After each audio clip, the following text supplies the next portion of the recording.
بسم اللہ الرحمن الرحیم الحمد للہ رب العالمین والصلاة والسلام علی رسولہ النبی الکریم۔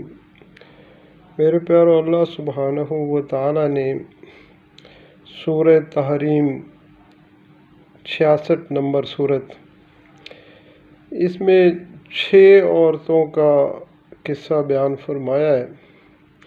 سب سے پہلے جناب رسول اللہ صلی اللہ علیہ وآلہ وسلم کی ازواج مطہرات میں سے 2 کا ذکر فرمایا کہ ان دونوں نے آپس میں کوئی بات طے کر لی، اور جب اس بات کو جناب رسول اللہ صلی اللہ علیہ وسلم سے بیان فرمایا تو آپ علیہ الصلوۃ والسلام نے ایک حلال چیز کو یعنی شہد کو ارادہ فرمایا کہ اسے میں استعمال نہیں کروں گا۔ تو اللہ سبحانہ و تعالی نے آپ علیہ الصلوۃ والسلام سے فرمایا کہ جو چیز میں نے حلال کی ہے آپ اسے اپنے اوپر حرام کیوں کرتے ہیں۔ تو میرے پیارو، اس آیت کے ٹکڑے میں، اس سورت کے اس حصے میں ازواج مطہرات کو یہ سبق دیا جا رہا ہے کہ آپ اگر کچھ ایسی ساز باز کریں گی آپس میں جس سے نبی علیہ الصلوۃ والسلام کسی پریشانی اور تکلیف سے گزریں، تو اللہ سبحانہ و تعالی تمہارے بدلے میں اللہ سبحانہ و تعالی ان کو اور بیویاں عطا فرما دیں گے، لیکن اگر تم توبہ کا راستہ اختیار کرو تو یہ تمہارے لیے بہت بہتر ہے۔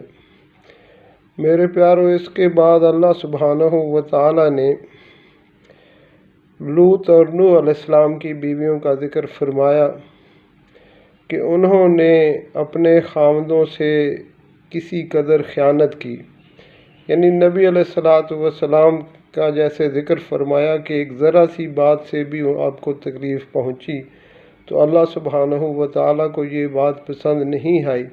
اسی طرح ان انبیاء کی بیویوں نے بھی جب کچھ ایسا معاملہ کیا تو اللہ سبحانہ و تعالیٰ نے ان کے لیے جہنم کو واجب قرار دیا اور ان کو ناکام فرما دیا۔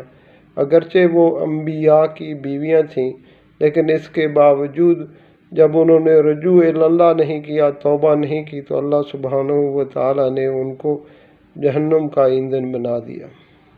میرے پیارو، اس کے بعد 2 اور خواتین کا ذکر ہے، جن میں سے ایک فرعون کی بیوی آسیہ ہے کہ اس نے اللہ سبحانہ و تعالیٰ سے دعا کی کہ اے اللہ مجھے فرعون کے ظلم سے نجات دلا اور مجھے اپنے قریب گھر عطا فرما۔ تو اللہ سبحانہ و تعالیٰ نے ان کی اس دعا کو قبول فرمایا۔